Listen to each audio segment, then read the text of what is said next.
Hey all community, how are you guys doing?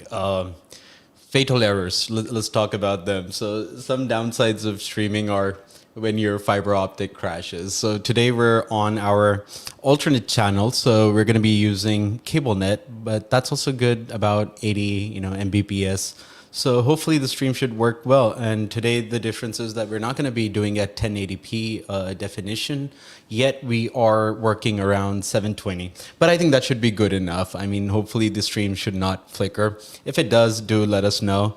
We've got people joining in, they're coming in. Thank you guys.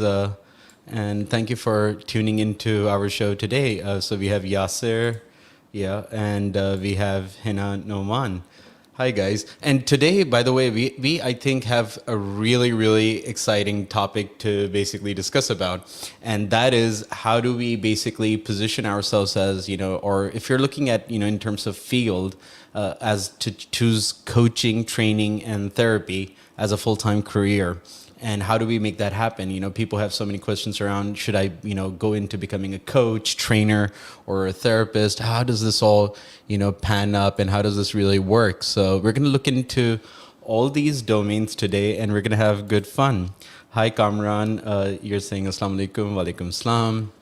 So we're going to be looking into great sense of stuff. I have my entire setup here again, so I'll be just going through some notes also meanwhile, so that we just have a little bit structure. I think first let's get to the point of around for trainers. And I think training has been a really burning topic, and most of the people really want to understand what training really is and how do they really figure out their senses in terms of adjusting to the world of training, or should they adapt to the world of training or not. And one thing that I've really found, sufficiently because I've spent about a decade in terms of coaching and, training, and I've been in that industry. So I'm just going to talk a little bit about in terms from my own experience. The idea is the analogy that we're going to take today, that it's not about, how good you are, and, it's just about like how good can you become. And if you're a trainer, coach, and therapist, and you want to understand how you can become that best version, I think today is the right discussion for you guys. And stay tuned till all the way up to the end.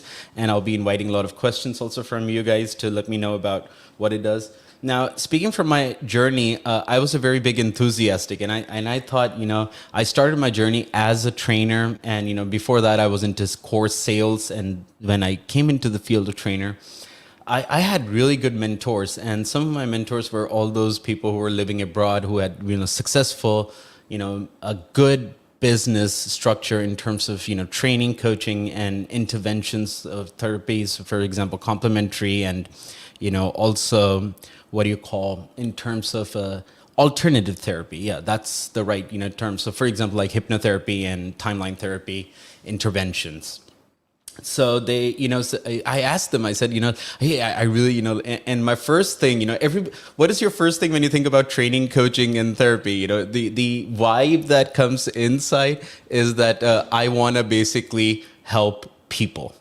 Raise your hand if you've ever had that feeling, I want to help people. And that's kind of like, the main sense that basically comes in. And that's the first perspective that really, works for individuals. And I do really understand that, people love helping others, and helping others does not equal to training. Helping others does not equal to coaching. Helping others does not equal to therapy.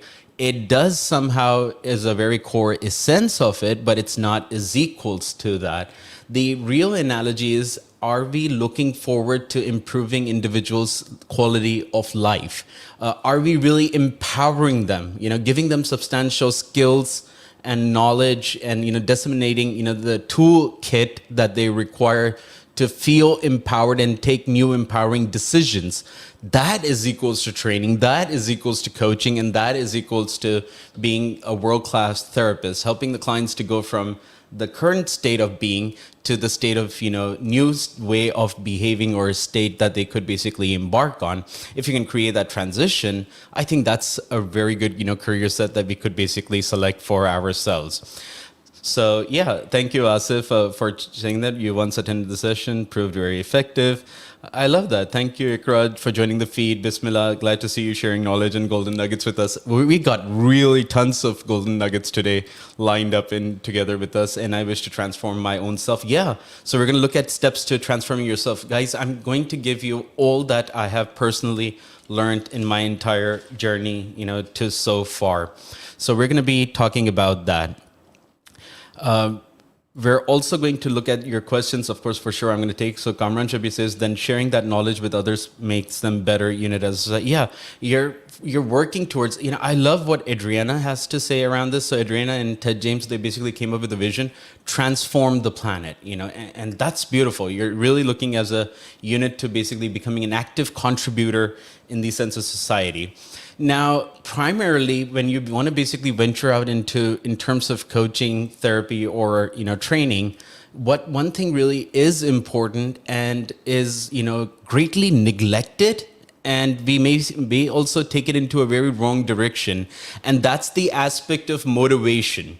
And I want to touch base on motivation because raise your hands. How many have you ever heard about, some really, and it's really sad to see that these are some of the senior contributors in the society, and they're senior trainers, and they say, oh, motivation kuch bhi nahi hota. Motivation is just a bubble. Motivational trainers don't really produce results. Well, to an extent and a degree, they may be sure, they may be right, but that has to be put into context, right? Now, the essence of motivation is important for all disciplines. No matter even if you're, educationist, no matter even if you're a teacher, if you're, let's say a salesperson, motivation is an important driver. And we want to put that into the right placement and not go about, criticizing every single person. See, one wrongdoing of a person, one wrongdoing of a man does not equate to the industry. So let's please first, get rid of those labels. It's just basically generalizing that there are some motivational trainers out there. Well, yeah, they're doing the best that they can to their abilities. And just like you guys are doing the best that you can to your sense of abilities. Now, motivation is important for two prime reasons. Number one, I have to be motivated. I need to be driven. And you got to basically, even if you're having a thought of becoming a coach, trainer, or a therapist, make sure you guys are motivated. Now, what I mean by motivated is that you can produce, that call to action, call for action, because you're going to be required to invest your time and space, energy and matter into things and creating that portfolio for yourself. So for sure, it is going to be required. There are going to be people who are going to put you down. There are going to be people who are going to criticize you. There are going to be people with, high-end tech equipment that maybe you look up to and say, oh man, I could never, basically do this, or, I cannot do that. I want you to get rid of all those limiting beliefs and to understand that you need to remain motivated in order to have that persistence to basically achieving your desired results in the area that you would want to grow. And the other thing that motivation really does, if you're motivated, you guys would be able to create experiences. And I think that's phenomenal, right? We would really want to have the sense of experiences to being shared out. Thank you, Ali Zaidi. Yes, blessed to have you as a mentor. Oh, I'm honored. So we want to have that entire sense of motivation. Now, in terms of trainers, you guys would want to basically understand that we're going to be not becoming full-time motivational speakers. Now, it's good, we could talk about like Steve Jobs did this, Bill Gates did this, but that's all pure motivation. It's really cool if you're using it for pumping the audience to take more call for action. That's a good thing. And you should include some motivational stories into your talks. But purely when we're talking about training, it's more about skills and it's more about basically knowledge. So skills and knowledge, you got to put these two things really side by side, skills and knowledge. And when I say knowledge, that means also the formation of basically the ability to train other people, So that's what we're going to understand. Now, if you guys are starting off and if you're wanting to go onto your trainer journey, sure, yes, training accreditation courses do help. Now, somebody would say, well, I'm not a certified trainer. You don't have to be a certified trainer to be a trainer. Now, when you do a certification program, it is important that you have the right toolkit toolkit is important because that's you developing your skill set. So I love it. I mean, if you ask me personally, I've done a lot of, train the trainer modules. I've been certified from UK8 facilitation program, from British Council train the trainer programs for youth. I've done my train the trainer from Navides. Some of my good, budding trainers, who were really proven as mentors were Kamran Rizvi, Nadeem Chauhan, Farhad Karmali, and they really helped me to shape my initial stage. But I didn't stop from there. Then I went on to international trainers. So I experienced people like Adriana James, Ted James, Sebastian, and I kept on progressing to understand different modalities and expand on that toolkit. That's really, really important. What it does, it builds that inner trust within yourself and confidence that you have more tools to work with. So that's what we're going to look into. And what we would want to really also focus on is, do you have the stamina?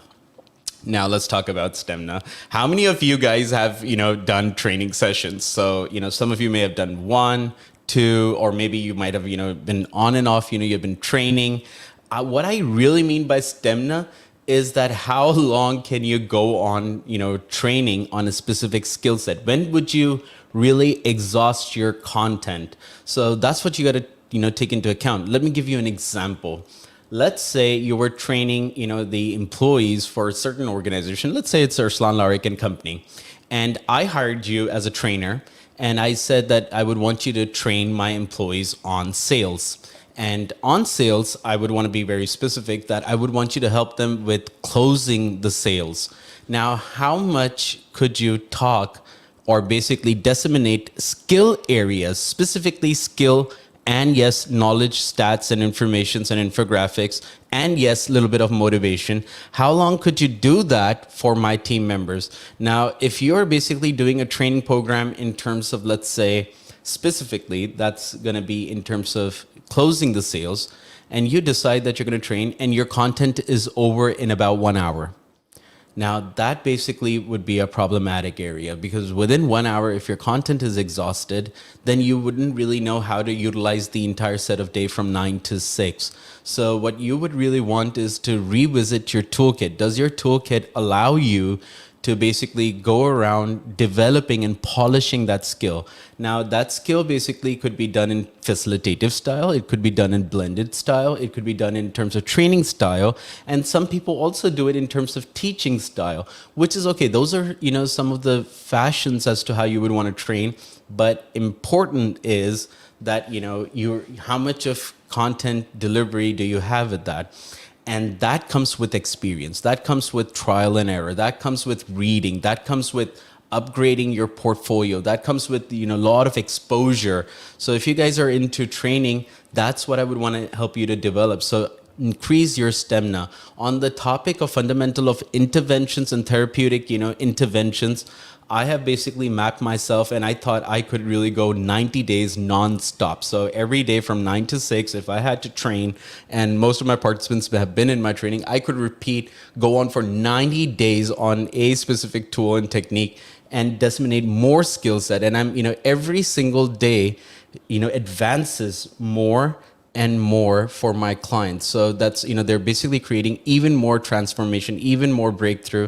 If you see you're progressing in your content, then that's a great signal. And that's somewhere where you should consider specializing in a particular area. So if you want to become a trainer, select your area. Draw a boundary as to which content would you really be wanting to be known for in terms of training. And we're going to talk in a short while about coaching and everything else. So that's going to be extremely important. Now, also, along with the stamina, what we would want to have is patience, because we want to this basically, it's not like, today you decide to become a trainer, you're going to get 1,000 calls, hey, hi, assalamu alaikum, I want a training from you. Now, that doesn't really happen. So you got to create your brand awareness. You got to basically be out there, pitching your product and making sure that you're really selling and people buy into, they really believe, they really, get into the accountability that you do produce results. Highlight that word, producing results. Producing results is the number one thing that the companies are going to judge you on, or they're going to basically speculate, in terms of hiring you as a trainer. And then you're going to also want to develop yourself in terms of handling difficult audience. And that's important. So understand how to work with wide variety of audiences. Now, when I say difficult audience, that does not mean, you're basically only focusing on what does difficult audience means at a depth level.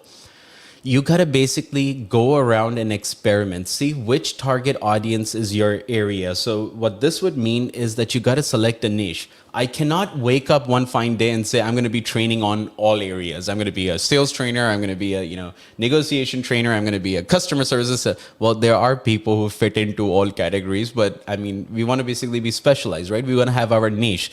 It's just like if you have your YouTube channel. Now, if you go to my YouTube channel, what we're sequencing it's only for trainers, coaches, and therapists. That's a niche, so that's the area that I would want to focus on.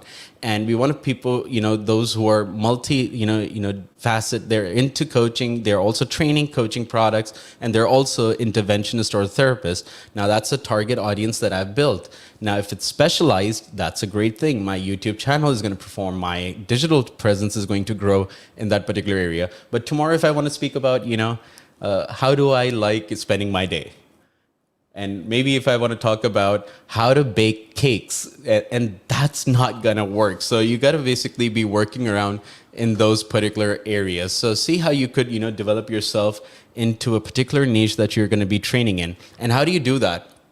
Think about certain examples that you could take into account for yourself. I mean, in terms of, let's try to put this into perspective.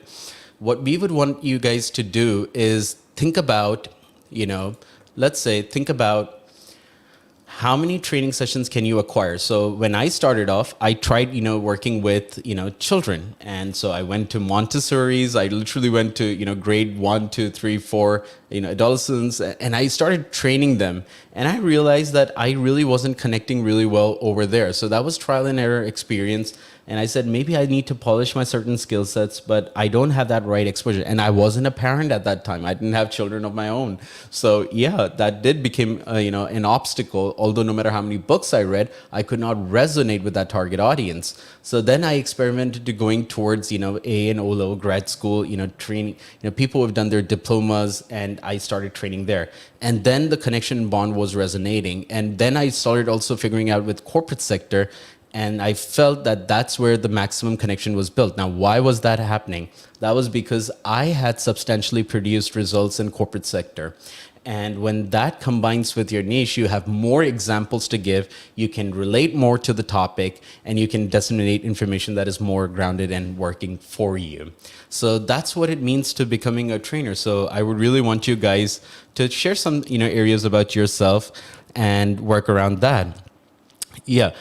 So we're going to take into some things. And also what we would really want to know is that what is your specific niche? So like Sana has, mentioned something that, it's important for asking TNA. Now, training need analysis or learning need analysis, you would basically know about those if you were chunked down into understanding what your topic area is. If you know your specialized area, you would be able to analyze those needs. If it's every area, type of a, industry that you're working with or the topics that you're choosing in, it's going to become extremely difficult for you to measure how you're going to create that transformation for your set of clients. So those are a few things that we would want to take into focus in terms of training. And now, training, and above all, but so what I did is I upgraded myself from not only just being able to train, I wanted to basically train and coach together. So what was my coaching sense into it? So when I went to my mentors and I said, I really want to do coaching, give me the sense of basically becoming an outstanding coach. And so my, mentors basically said, Arslan, here are a few things. Your life is going to change. And I said, what do you mean by life is going to change?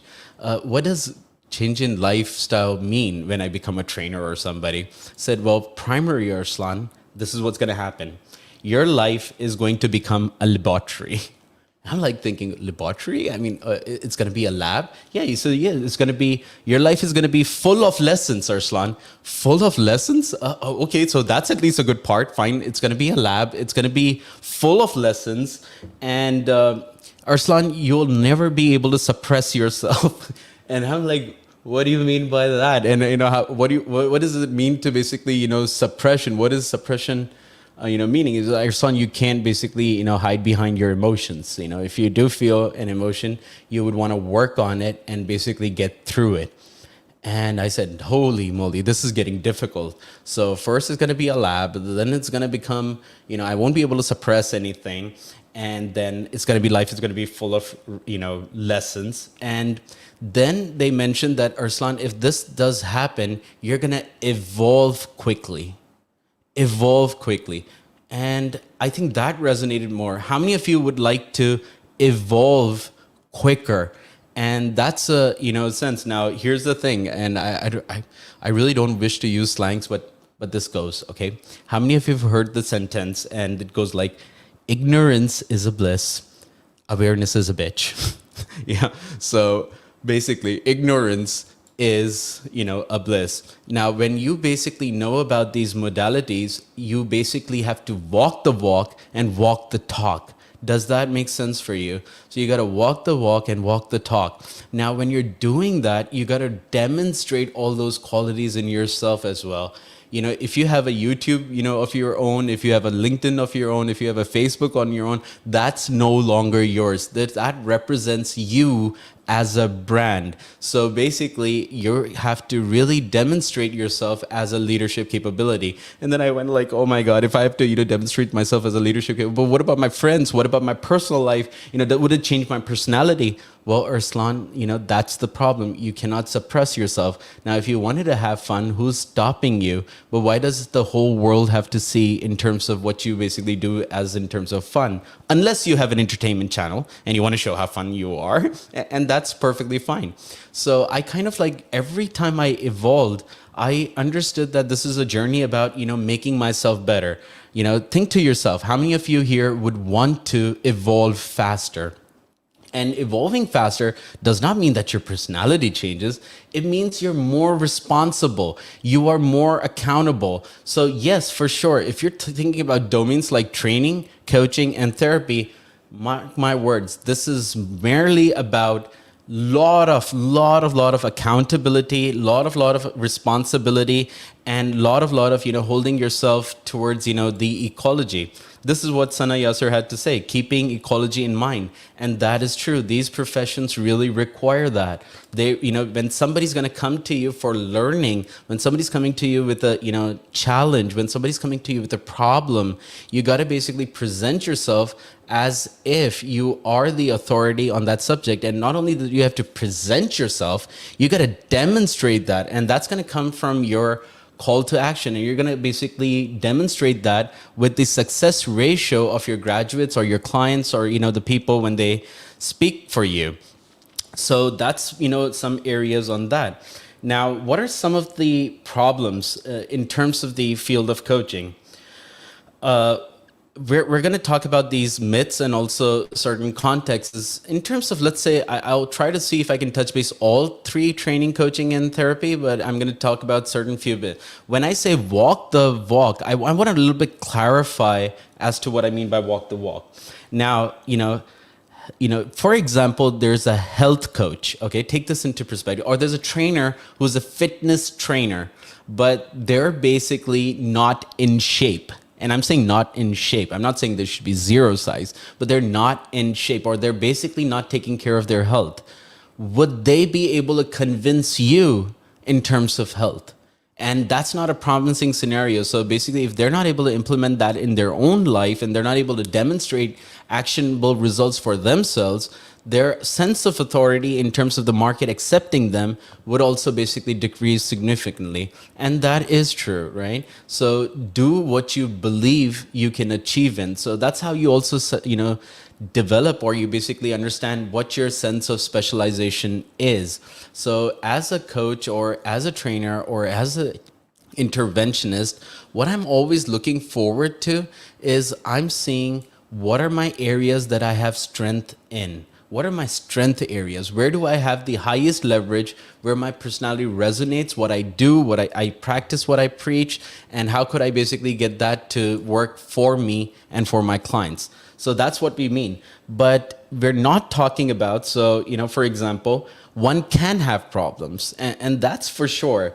But you have to be open to being working around that. So I'm not saying that, a fitness, instructor or a health coach or a health trainer will never have problems. Now that's impossible. Does that make sense? Because life is a journey and it's a curve. So sure, they will have problems, but they're open to basically working on them, creating more results, and they're open to basically taking more training for themselves, more coaching for themselves, and more therapy also for themselves. That is what I specifically mean when I say walk the walk or walk the talk. And what it doesn't mean, and I also want to highlight what it doesn't mean. It doesn't mean that now, for example, if there's a male gynecologist, he should have female organs. No, that's not walk the talk, and that's not necessary. It doesn't mean that a neurosurgeon must have had, brain surgery for himself first before you could perform brain surgery on other people. It doesn't mean that. But walk the talk basically means you are understanding your subject area, you're proficient in it, you demonstrate a lot of qualities in it, and you're an authority, and you can build that sense of credibility. Hence, the certification program improves that sense of authority and quality, and it also gives you the toolkit to work more domains into your area that you're specializing in. Does that make sense for everyone? That's something that we would really, really want to basically work towards. And I hope this is making a lot of sense for you guys.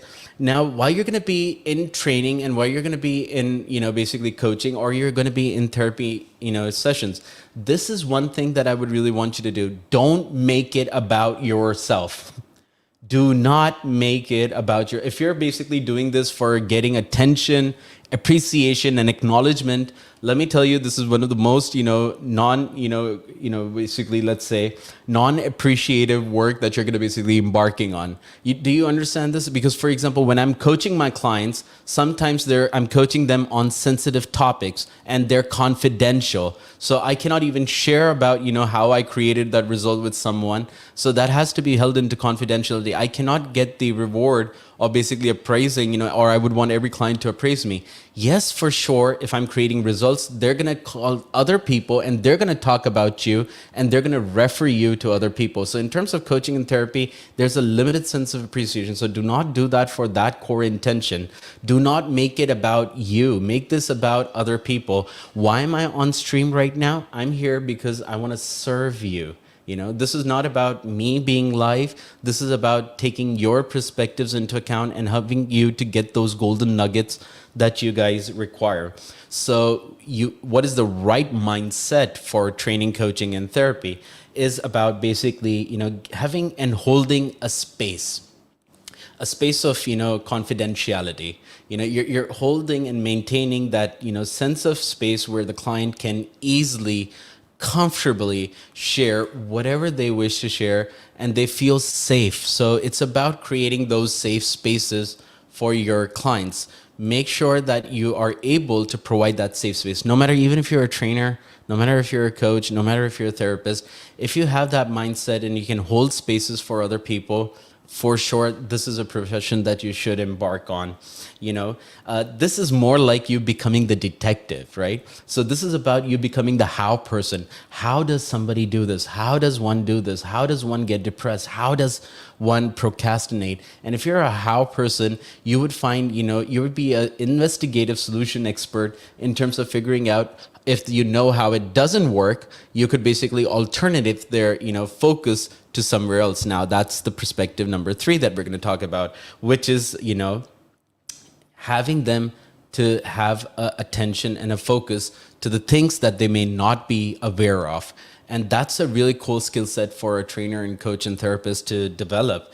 And also, one thing that you need to get out of your system, stop suggestions.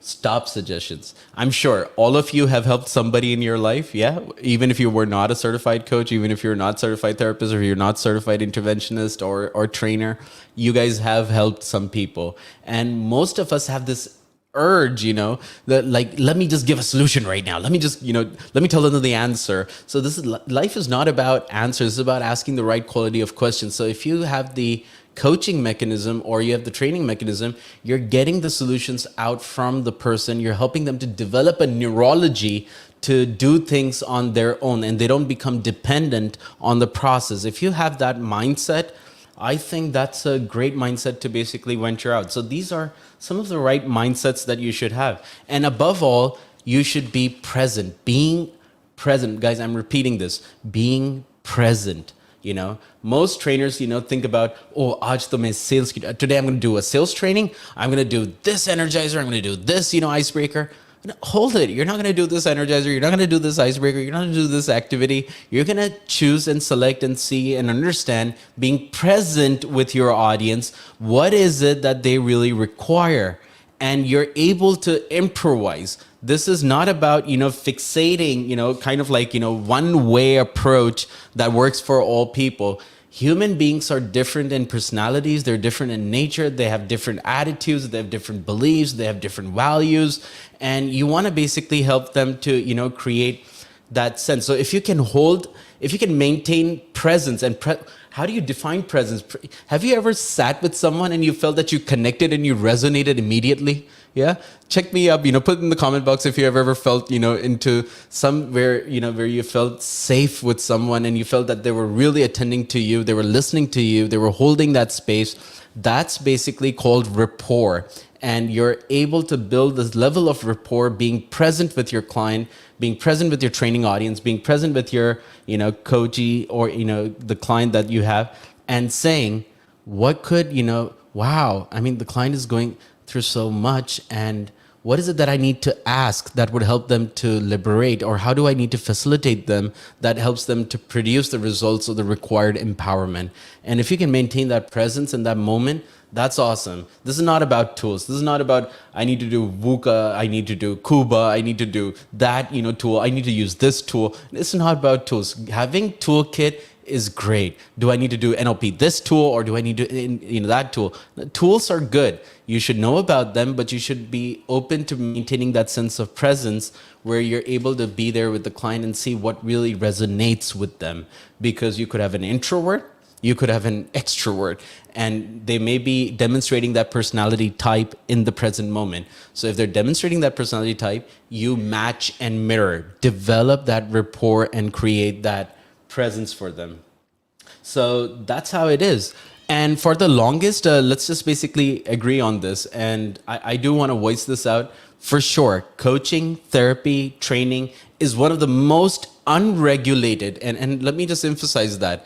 This is one of the most unregulated industries in Pakistan, and that's true. So it does happen, and that's a bad thing as well, but it has a good side to it. What's the good side to it? Now let's talk about the good side. The good side is the entrance into the competition, or the barrier to entry into this industry is really, really low. Doesn't that make sense? That's awesome. You have very less competition and you can really work around there. I think when I was looking after the training fraternity through Trainers Resource Group, at that point, the number of soft skill trainers in Pakistan were hardly limited to about 100 at that given time. Can you imagine, like literally 100? That's not even a score. And that was, of course, 5 to 6 years ago, or maybe it was a long time back. And now they're basically evolving. There seems to have been a mushroom growth, but that's because there's least barrier to entry. Now, what does that do? Now, what is that going to lead to? That's going to lead to everyone wanting to jump in, becoming a trainer, becoming a coach, becoming a therapist. And what does that do? That attracts good people, but at times it's going to attract the wrong people as well. And that's a given thing. But as long as you understand that, remember this, people who are honest and sincere and who produce results go a long way, right? So I would always want you to hold on to that sense of integrity and that sense of, ecology that we could basically maintain for our set of clients. So, why else also should you basically enroll into specialized programs into coaching, therapy, and training? Well, of course it's unregulated, but that does not mean that you don't enroll into these certifications. The basic foundation that these, certification programs that are going to give you is to leverage you in terms of giving you the knowledge. So to understand patterns, behavior, or basically, psychology or the science behind why people do what they do. So if you don't understand or you feel you have limited knowledge in this, I think it'll be really great if you could acquire certain toolkits. But then there are people who understand that at a very deep level, and sometimes they enroll in this program to increase their toolkit. So toolkit is about what more leverage of interventions can I add that could add to success of my client. Of course, remaining present and being present with a client. So these are some of the things that we would want to do.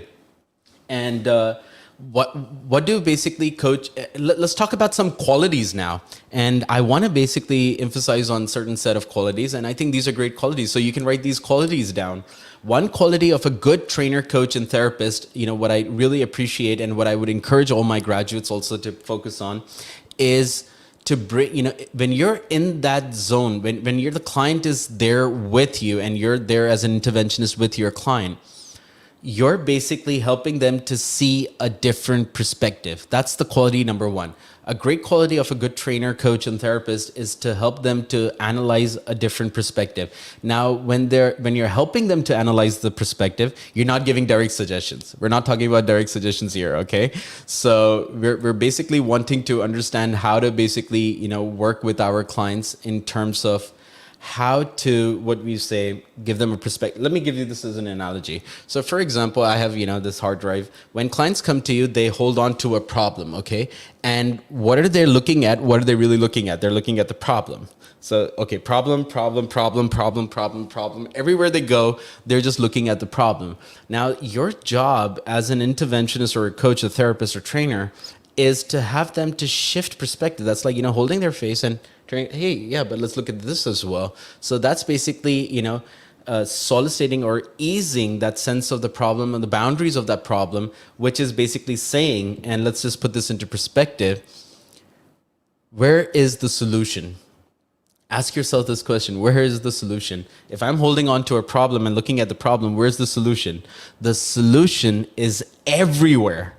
Like literally everywhere except where the problem is. Does that make sense? So we want the clients to have a different perspective. So that's a great, quality that you should really look. If you feel that you have that quality and that's a natural built-in, I mean, these certification programs could really enhance that toolkit and knowledge for you. The other idea is that we want to basically be looking at in terms of having really cool sense of new ideas. So this is a great area, as a coach, as an interventionist, as a therapist, you're learning every single day about new ideas, new perspectives, how to do things a little bit differently, how to be creative in terms of doing. So when you're talking with your clients, every human being is so unique. They end up sharing so much and they eventually end up teaching you as to how you could do these things better. And that's a great one. So a quality of basically having a love for new ideas is an amazing quality that you should build on. Number 3, great accountability. So if you're an accountable person who holds yourself accountable. Now, what do I mean by accountability? It's that you are at the cause of every single thing. It's basically like, let's say, who's driving the bus? Are you in control of your life, or is your life being controlled by somebody else? So that's a perspective of accountability. Accountability is that I make a mistake, and I accept that. I understand that I have made a mistake, and how do I basically grow out from it? How can I learn from it? What could I do differently next time? What do I need to believe in order to feel better about this?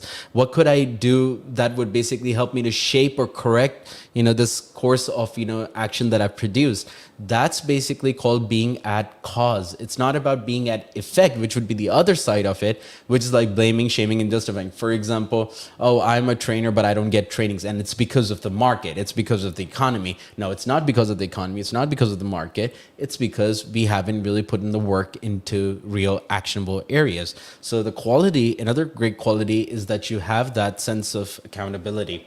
And of course, creating that depth of focus. Like I said, we want our clients to have an amazing reticular activating system, and that's a technical jargon, but I could say, that we want to have them to shift focus to the areas that matter the most, right? So you got to have that, if you have a passion for becoming trainer, coach, and therapy, ask yourself, since how long have you been considering to become a coach, trainer, and therapist? Since how long have you been wanting to? And if you have been, what are the things that you can do? It brings it to immediate focus. So put that, on the wall. I would want to explore this profession. I would want to explore how to becoming a trainer, coach, and therapist. And most of people don't become because they're full-time, practitioners, but they also do it because they want to improve their own personal quality of life, or they want to help, their, sense of family to basically be bonding more together. They work on different areas of spirituality, health and fitness, or other walks of life, even in terms of increasing their revenue and performance in terms of business. So that's how we're looking at them. Now, that's how we're looking at the overall structure. And I'm now diving a little bit more from training perspective to a little bit more to therapy, but let's go through all the comments that have been popping up. And just so that we have a little bit sense of interaction from you guys also, I'm going to be moving shortly from training. Now we're going to go specifically to coaching and therapeutic interventions. So we have, yes, Anna, thank you so much. Experimenting is also important. Yeah, for sure.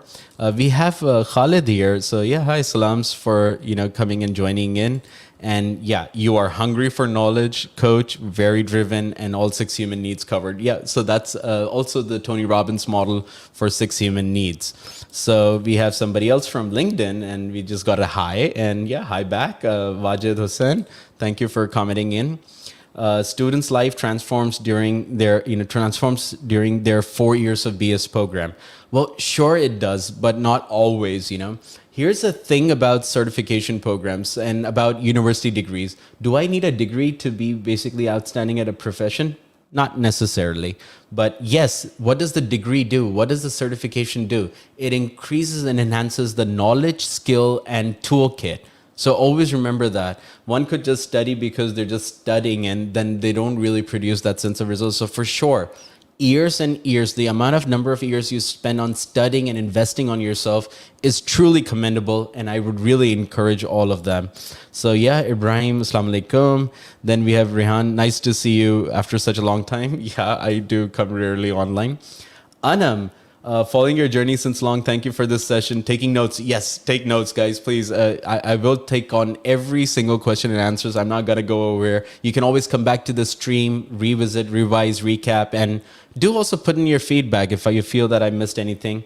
Yes, I want to evolve quickly, for sure. Thumbs up, so the stuff there. Yeah, thumbs up for that side. It's very difficult to invite people for training, and usually training videos won't get viral, but Pariori. So that was a viral video. I understand that, Anam, but the idea is that this is the whole catch. I don't want you to do a video so that it goes viral. You're doing a video so that it is meaningful.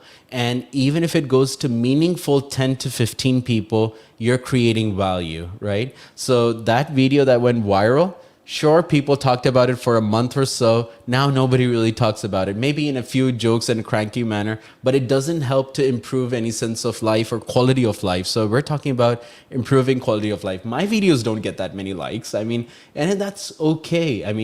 I'm not making this content for the 1 million customers that are outside. I'm making this content for you guys. Let me tell you about this. Right now on my live channel, there are 22 people who are viewing this feed, okay? 22 only. So that's a decade of experience. Shouldn't have I had more? Sure, I could have had more, but I want to create value for the 22 people who are watching this, who feel this is valuable content. So it's okay. These things don't really matter. Evolving faster is also being at cause. True that, Bismillah. Thank you for chipping that comment in. The session is so productive. We have only 3 to 4 views, but if there are sugar hundreds of people, yeah, you're right. Those contents do have a lot of likes and credibility, but that doesn't really matter. You're gonna get there one time or the other. Oh, we have got Sajda. Is it important it's important to acknowledge and have acceptance and willingness. Yes, that I'm going to touch base this because we're going to go into depth of how coaching and therapy is involved. We've got Bina and Sana. I need to be the role model. Yes, that's called walk the walk and walk the talk. Yeah, safe space. We have those kicking in.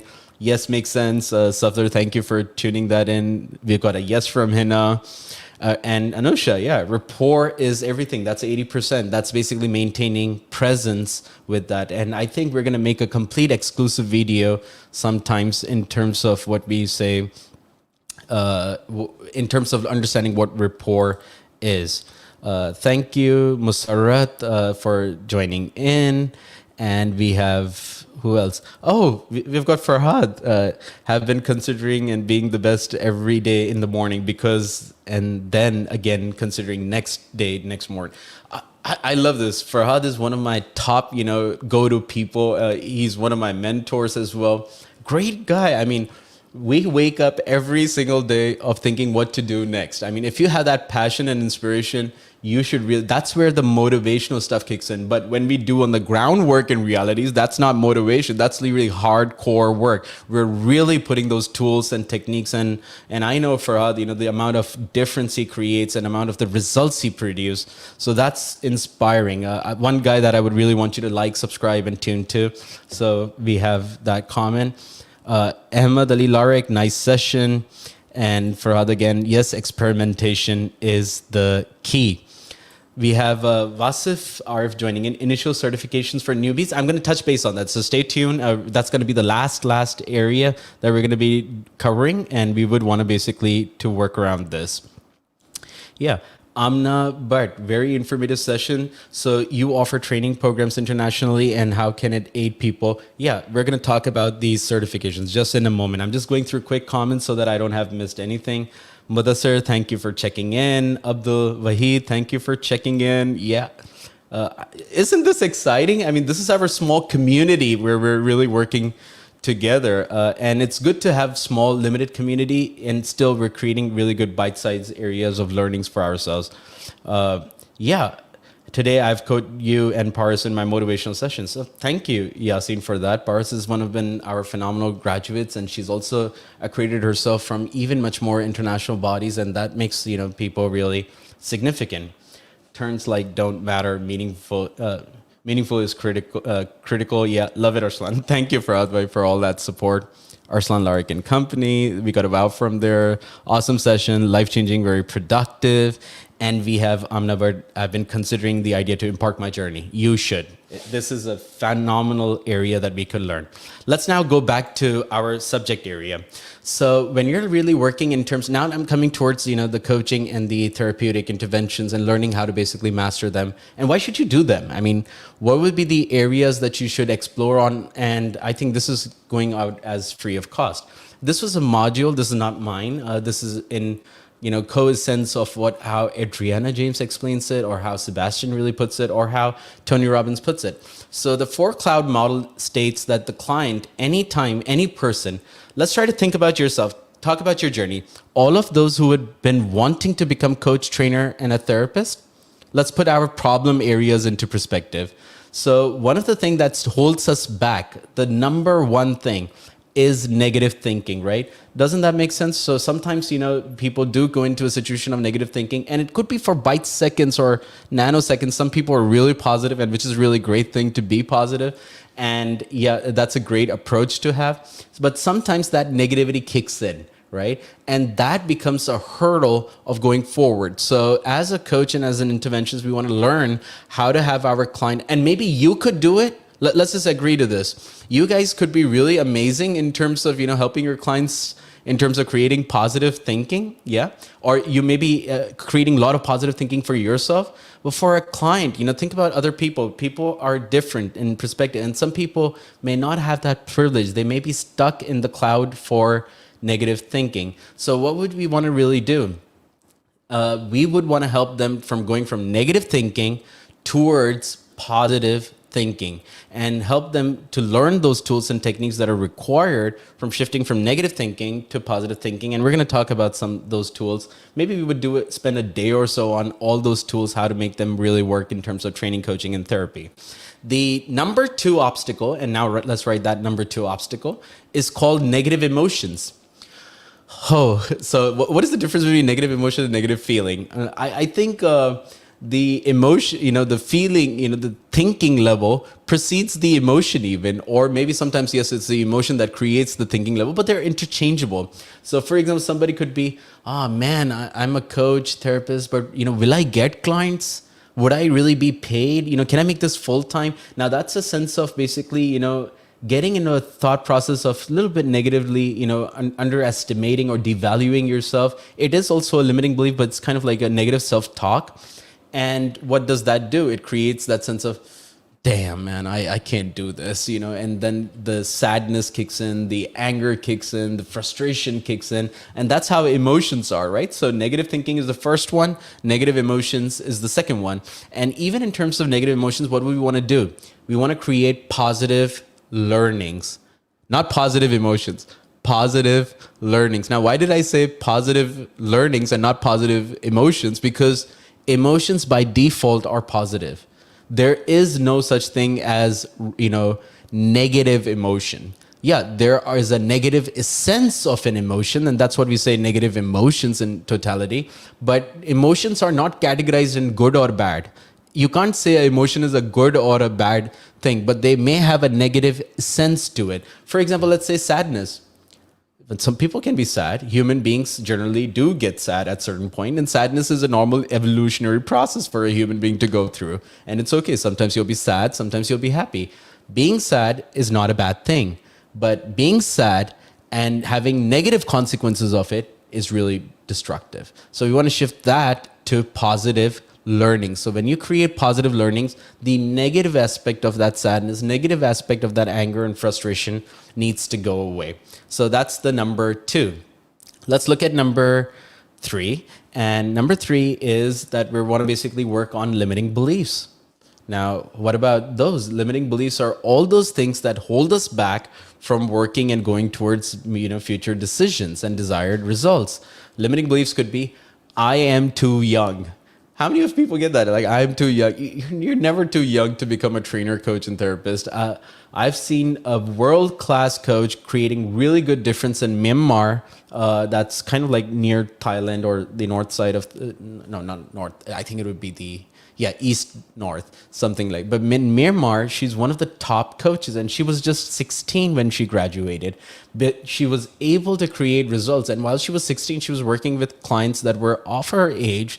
And then she started even working with adults. And that was really amazing. So you're never too old or you're never too young. These are all limiting beliefs. We want our clients to get from limiting beliefs to creating new empowering beliefs, right? So new empowering beliefs. That's what a coach and therapist basically help to design that track path for a client to create that sense of empowerment.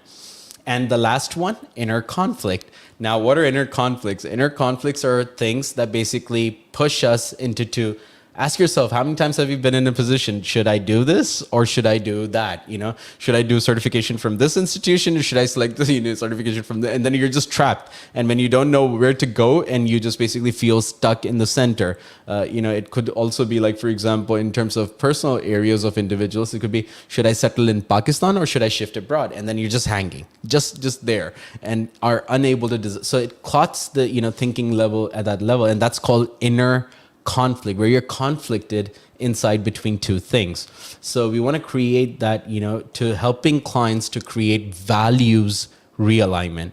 Remember this, whenever you have a conflict, it's because something has contradicted with your values. Isn't that interesting? Think about that. So when, what are values? Values in definition is very simple. What is it that is important to you? What is it that's important for you? And that's what value is. And if your importance changes, your values change, and they can change by the respect of your, sense of importance. And when you're conflicted, that means something important is not being met or is not being did too. So we really want to work on that and creating values realignment for. So those are the four main areas that get the client to be stuck. So that's how basically it works, and we're going to look into tools and techniques for that in terms of coaching and therapists. But I thought it was really good to highlight. I hope that was beneficial for you guys so that you understand what are the areas that you would want to master into it. So as a trainer, coach, and therapist, you're every day going to clients who are going to be negative, thinkers, who could be in negative emotions, and it's okay. I mean, they're human beings. Everybody gets that, and even the best of us sometimes get into those areas, and we want to learn how to basically just go from there to somewhere where we would want to be preferably established at. So that's how we're looking at it. One more area that we could also really talk about, and I think that was really also important, and we could just take on certain questions. Yeah. True likes don't matter. Meaningful is critical. Yes, love it, Arslan. Thank you for that. And that's how it is. You see, your community is going to be working for you. Your community is the one that's going to be creating all that sense of difference for you that you would want to consider. So I've been considering, we have that. Arslan, I don't know if you remember me. Would you be answering my queries in this session? Mohammed Talha? Yeah, of course I would be. That's why I'm here today and really feel motivated to hearing you, Dinah. Sure, please do drop in any questions that you have. I'm also hungry for knowledge. Good. Cooking insights, you should always be hungry for knowledge. Yeah, and that's how it's supposed to be. We have Shay. Please use some Urdu. That's a challenger. मैं थोड़ी उर्दू इस्तेमाल कर लूँगा, ठीक है? मेरी उर्दू जो है इतनी perfect नहीं है. I mean, it is perfect, but I don't know what happens when I come in camera. I specialize all my modalities in English, and because most of my target audience is also abroad. I will try to put this into consideration. Thank you for that feedback. Why do we go against values in real times? Well, Wasim, we go against our values in real time is because we want to understand what values levels we are on. So there are called values level. One thing that I would really, if it inspires you to read on Claire Graves' values levels. So Claire Graves was an amazing person who oriented values levels, and he said that every value level evolves in a particular order. So let's say if there's somebody who's, into job, or take your parents, for example. For example, I'm not saying take your parents. I'll take my dad, for example. My dad has been into a government job. What was my dad's thinking level? His thinking level was you should have one good, stable stream of income of job where you're regular, you're punctual, you're able to follow a systematic approach. And that usually is called values level 4. And entrepreneurial ideas of taking risk and initiatives was values level 5 thinking level. So every time when people meet different values levels, they may resonate with them or they may not. Or sometimes when people transition, so my dad was a values level 4, but today after his retirement, he's become an extensive risk taker. I mean, he's gone into stocks, bonds, and I don't know what, also into real estate investments. So he's now taking active risks. His beliefs have started changing. So first, what he used to despise is now what he basically likes, and that's how people's values could contradict. It depends on what is important for you in that particular time and moment, right? So some people are let's say religious, and some people are basically liberal, and some liberals may tend to go into a complete religious outfit, and that's because they found now something else that's important for them, and they switched. Now, of course, when they interact with their outer surroundings, that's basically going to be all the same friend network that they used to be in, and those contradictions can come in. So that's basically based on everyone's values. Nusrat Saab, thank you so much. One of another great, motivators and trainers. I personally love Nusrat Saab's quotations, and those are some things that I follow. Really good, mentor to look up to. Yeah, we don't have a coaching culture in Pakistan. Do clients pay for your team members in their coaching sessions? Well, Sana, here's the thing. People are building that awareness of coaching. Think about the times, long time back, if you had to put this into perspective, people used to consider therapy as taboo, or coaching as, taboo. So now people are evolving. It's okay to basically seek help for yourself. It's just like when you get sick, you go to a doctor. And when you basically are feeling, hurdles and challenges and setbacks in terms of your career track path or your personal life track path, you can seek a professional advice. And that's how where coaching trainers and, therapists and interventionists come into action and play, and they develop those areas for him. Your answer is impressive. Jazakallah. Thank you, Wasim. And that's for there. What a great session. Didn't want to miss every single bit, but we have a team member at Arslan Larik and company have cause, and yeah, we conduct our data. Yeah, Bismillah, I know you have a meeting with your team members, so please, yes, be there to inspire them and motivate them. I hope this is giving you a really good area of substantial knowledge in terms of how you should take, but there are few things who you should stay away from. And let's invest this little bit segment into how to stay away from. And I can't emphasize this enough. What are the coach, therapists, trainers that I run away from? I mean, like, it's a warning signal. Just say run, okay? And that's what we want to explore today. So first thing that I really would want to, you guys to develop awareness. Now, coaching is no longer a taboo. Coaching is something that's very real. You guys can opt for coaching, and it's a beautiful practice. You can go and train yourself. You guys can become coaches. You can become interventionists. But here are a few areas that you should also really consider in terms of your sense of importance. Now, first thing first, so I was basically, when I came back, I was meeting up with a lot of psychologists and interventionists in Pakistan just to check on how things are going in. And I took a lot of feedback of their clients as well. The first question that I would want to ask from my psychologist, or I would want to ask from my therapist, I would want to ask from my coach, or I would want to ask from my trainer, where are you accredited from? What is your accreditation level? And that's a fair question to ask. Does that make sense? Now, if they don't have an accreditation, I would want to ask, what are the results they've produced? So these are two very important things. That tells me about the current standing of a person whom you're really getting that exposure from. And it's your bona fide right. I really, let me talk about something with Farhad. And I asked Farhad, what have you done? And I realized that his competence areas, or, for the accreditations that he has, were also in cost management accountancy. And I was like, whoa, this guy can really help me in business. And I do look up to him as a business mentor. So those accreditations are really important. Every trainer needs to basically work on their sense of accreditations and keep revising, recapping, redeveloping. And that's an important sense. I spend about a lot of my, personal development budget in terms of, that. And I would really welcome every one of you. Doesn't really matter, even if you call me sir, or you call me Arslan, or you believe that I'm your mentor. It's your right to ask me, where did I get my accreditations from? When was the last time did I upgrade my accreditation? And that's a good philosophy to work with. That's how you remain safe. That's how you can pick the right trainer, coach, and therapist for yourself, right? And that's how you can pay for price as well. I run away from interventionists or trainers and coaches who basically show off. They're fancy, they're glamorous. There's a lot of, things that like, maine ye kiya, I've done this, I've done that. I run. I said, buddy, thank you so much.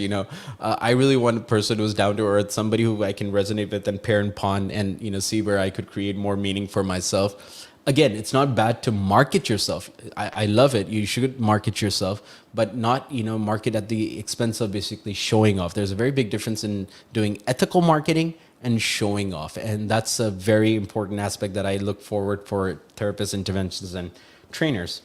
One more area, and you see, this market is unregulated.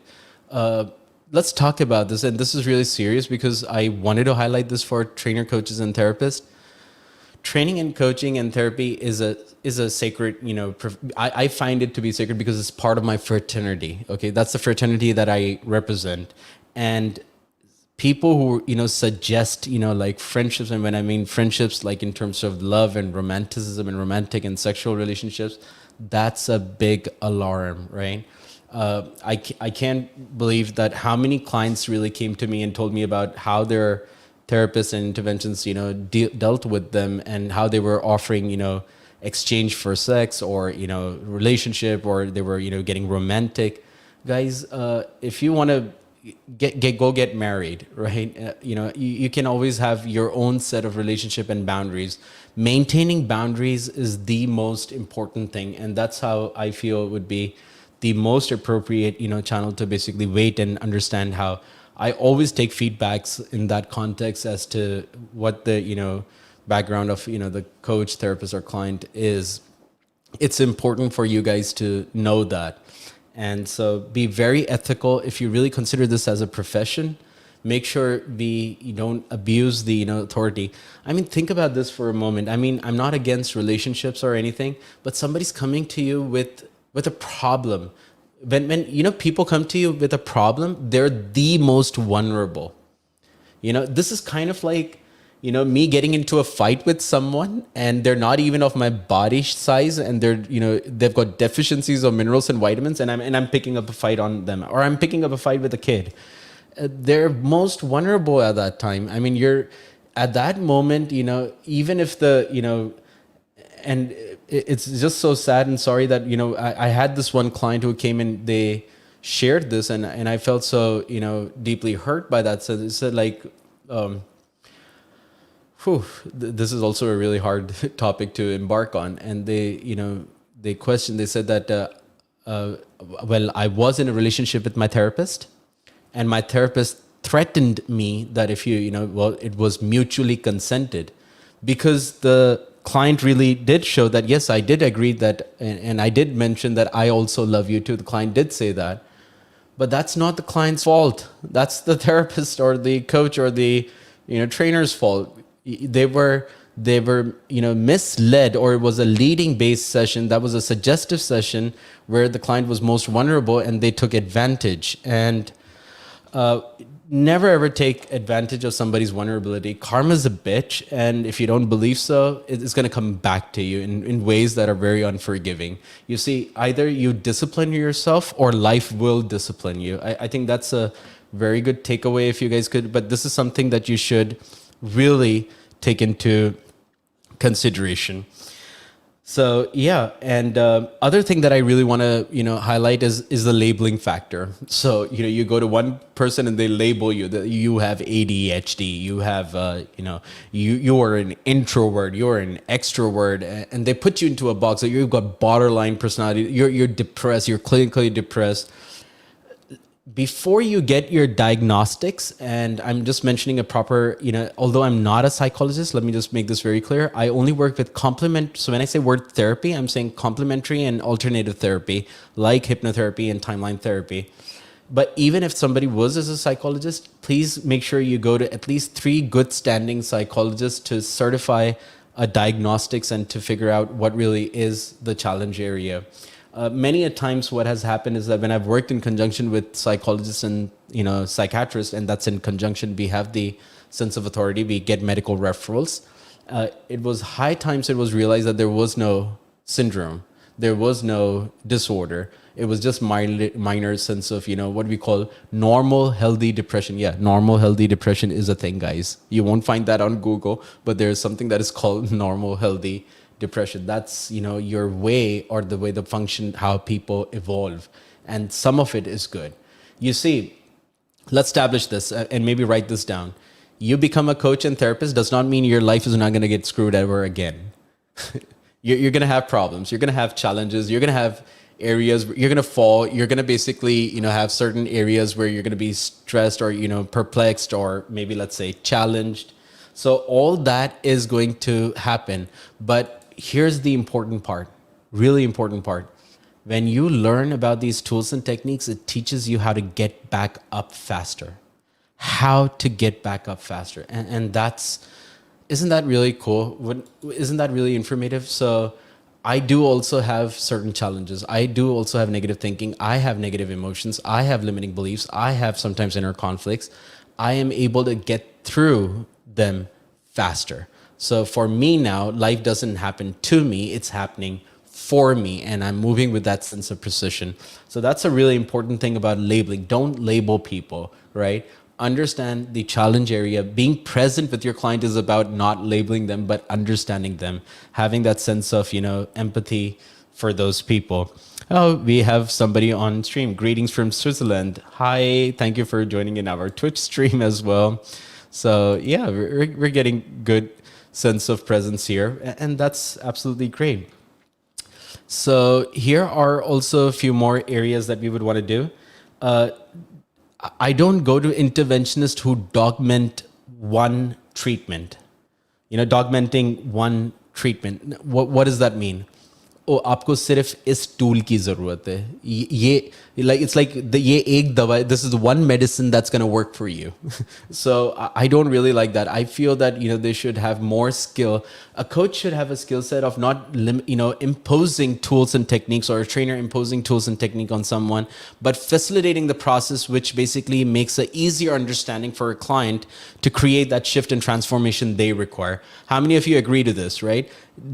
Would that happen if I told you a strategy? Would that strategy work with every single one who's present right now online? Or it may be okay for some specific person, but the craftsmanship of a coach, trainer, and therapist is to help the client to resonate with an area that really works for them. So you're getting a facilitative solution out from the client, and that's a beautiful sense of a therapist that one should have. That's a therapist I would want to go to. That's a coach I would want to go to. That's a trainer I would want to go to. Otherwise, I'm going to run. Hashtag run, right? So, yeah.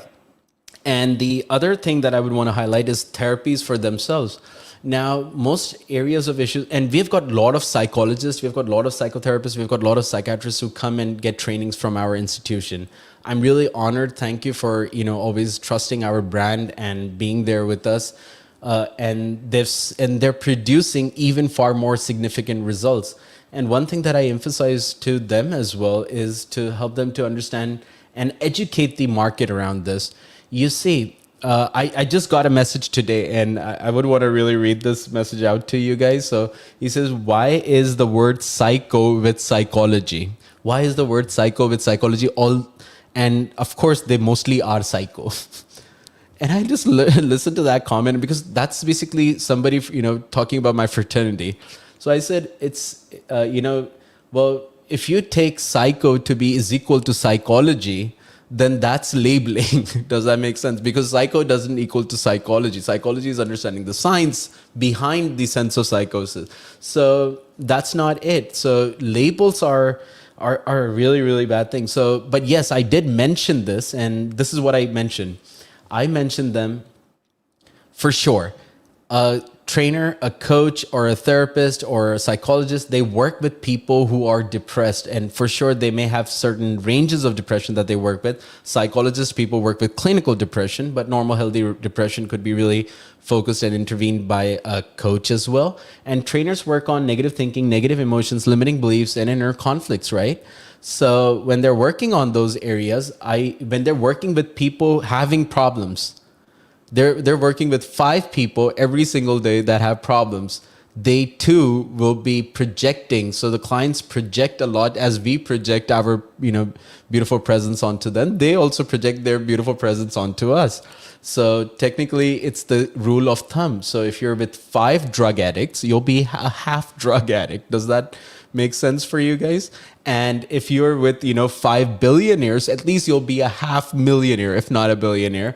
So you're defined by the company that you keep. So as a psychologist or as a therapist, you're working with people who are with disorders, and if they have disorders, sure, they too require therapy. And I run away from an interventionist or a therapist who says, "Mujhe mere liye therapy nahi chahiye. I don't need any therapies for myself. I studied whatever I studied, and I don't really need therapy. I'm not a negative person." Run. Hashtag run. That's not a person to really collaborate with. People should be open towards, understanding themselves more, seeing their behaviors, and seeing how they could really respond and communicate much more better. So that's how we really would want to basically work around to you. Omer just joined in from LinkedIn. Good going, buddy. Thank you, Omer. Omer's been a really good partner and collaborator. He's one of the top guys in compensation and benefits. And while I was working in learning and OD section, he was a really good mentor to learn from. So thank you. And so these are a few things that we basically wanted to talk about today. And yeah, Also see what their results and achievements are. I'm just going to go to quick, questions if you guys have, and we can really, just take few question answers before we call this a day. And do also put in your comments for about the new topics that you would want to embark and have learning on. I hope today was productive. We talked about certain things. We talked about qualities. We talked about certain definitions. We talked about do's and don'ts. We talked about, what are the progressions that we're going to make in. And I think overall this would be really helpful. So yeah. And then we have therapy talk. Amna Bhatt. Yeah. Who's a therapist? A friend, confined, or someone else? Well, basically, therapist is an individual who basically helps and, works in terms of creating empowerment for their. I don't label the therapist, if you just Google the definition of therapist, I don't really appreciate that definition. I feel that a trainer, coach, and therapist, which basically in our case is an interventionist, are the people who embark empowerment for the client. Very simple. Who embark empowerment for the client. Help and facilitate the client to create breakthroughs that they need. And in no way are they, friends with you. They are compassionate. They're basically your coach. They have a responsibility. So they're wearing a cap of a coach, mentor, or a trainer, or an interventionist. And that cap has a lot of responsibility and accountability. They're not your personal friends. They're not, you have to basically set boundaries and clarify that in the contract when you're contracting with your clients. And we discuss a lot about that towards our, certification.